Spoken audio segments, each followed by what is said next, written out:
Hi, welcome to Attainable Green. I'm Jess, and today we're going to be talking about some catasetums. I'm going to go over some that are dormant, some that are heading towards dormancy, and some that are still growing their new growths. So to start, I'm going to go over some that are dormant. So first is the Cycnoches cooperi. Now I got this plant last year from South America, and it hasn't had time to adjust to my current conditions. For the past 3 months, this plant has been completely dormant.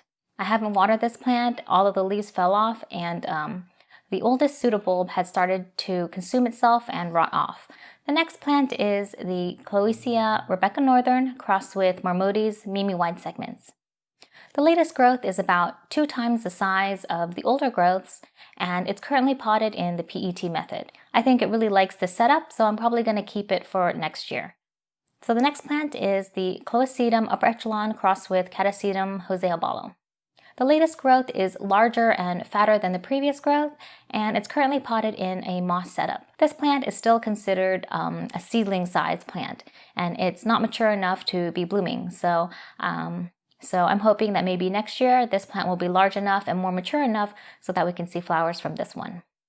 The next plant is the Catasetum spitzii. Now this is definitely a younger seedling, and the newest growth is double the size of the previous growth.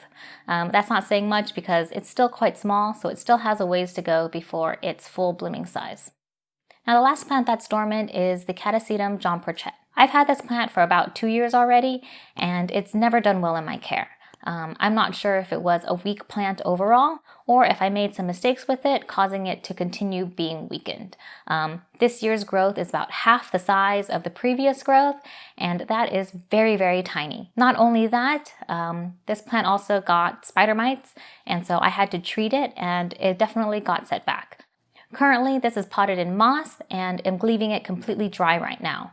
I'm going to give this plant one more season to see if it can grow on. Otherwise, I think it just might be too weak of a plant to do well in my care.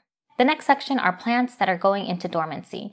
Most of my plants are in this stage, and they're starting to lose a couple of their bottom leaves. They're definitely maturing their pseudobulbs to harden up and thicken up so that they're going to collect as much nutrition and water during this time so that they can make it through the winter season. This period of time is pretty crucial because this is what sets up the plants so that they don't rot and don't desiccate during the cooler temperatures. This is also a vulnerable time for a lot of my plants because here in Southern California, it can get pretty dry, and as the humidity dips, they may be subject to spider mites. So some of my plants have started to get spider mites again at the end of the season because they're losing a lot of moisture and they're not getting watered as frequently, and the humidity is very low. Luckily, most of the plants are starting to lose their leaves, so the spider mite issue is not as serious as it would be during the beginning of the growing season.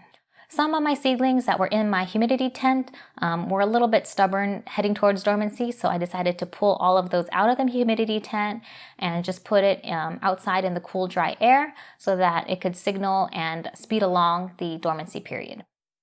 At this stage, there are a couple of plants that are in spike. My Moniara Millennium Magic has bloomed. My Catasetum Orchid Glade crossed with Tigrinum is starting to mature its buds, and my Catasetum Portuguese Star crossed with Tigrinum is also starting to spike. All these plants are still getting water as they're spiking. I am decreasing the frequency, of course, as the leaves are starting to dry up. So the less leaves it has, the less water I give it. There are a few of my plants that are a little bit stubborn and they don't want to go into dormancy. The Catasetum Frilidoris crossed with Tigrinum is definitely one that does not want to be dormant right now. Currently, it has 3 new growths. They're all maturing. All the leaves are fully grown, but it looks like they're still trying to mature its pseudobulbs and fatten them up. So I'm still giving them full waterings. The Cloecia Black Jade is doing fabulous. I have this plant in the PET method, and it seems to really like this setup. The newest bulb is about 3 times bigger than the previous pseudobulbs, and it's just looking very healthy. The only downside to this plant is that because the media stays moist for so long, it attracts snails. And so a lot of the leaves are shredded by snail damage. And so I'm hoping that next year I'll do better taking care of the slug and snail issue so that the leaves can look its best. The good thing about Catasetums is that during dormancy, a lot of the leaves fall off, so any damage that was done to him previously, you'll never see them. So it kind of gives you a second chance to try again and get some nice clean leaves. My Cloecia Rebecca Northern seems to be doing well. It has 2 new growths and they're definitely maturing, but it doesn't really have signs of dormancy yet. And there is a little bit of an issue. The leaves of this plant are very pale. Some are almost bordering on yellow, and I think that's because it's been getting a little too much light and almost to the point of being sunburned. Luckily, the leaves haven't been completely damaged, so it's not turning brown or black. But I noticed that this plant definitely doesn't need as much sun as other Catasetums. The Marmodia jumbobaccia has been having some trouble with spider mites during this last couple of weeks. Because I'm decreasing the frequency of water, this one seems to be more susceptible to a spider mite attack.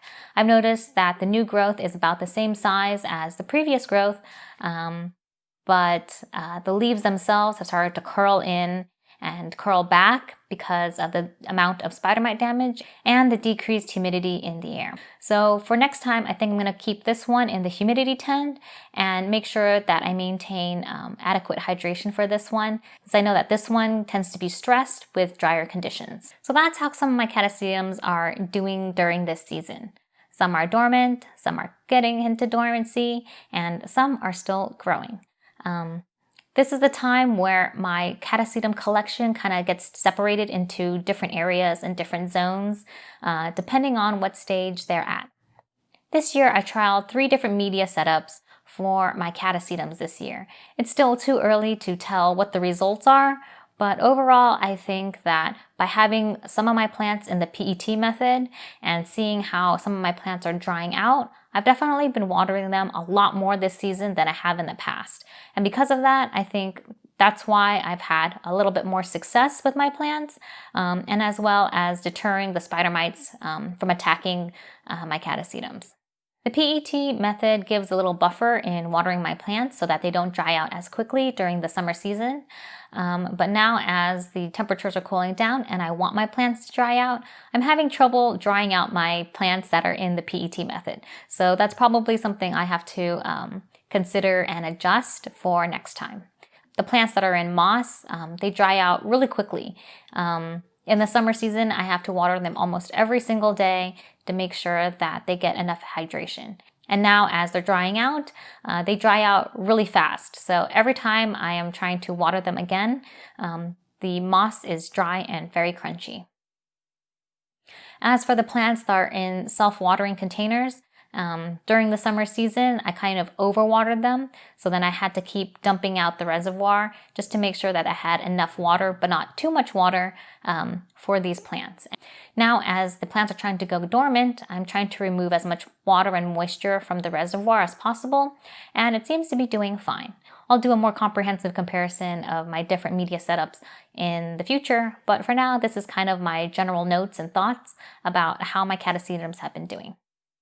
Well, that's it. Thank you so much for watching. If you like this video, please give it a thumbs up and subscribe to my channel Attainable Green to follow along on my orchid growing journey.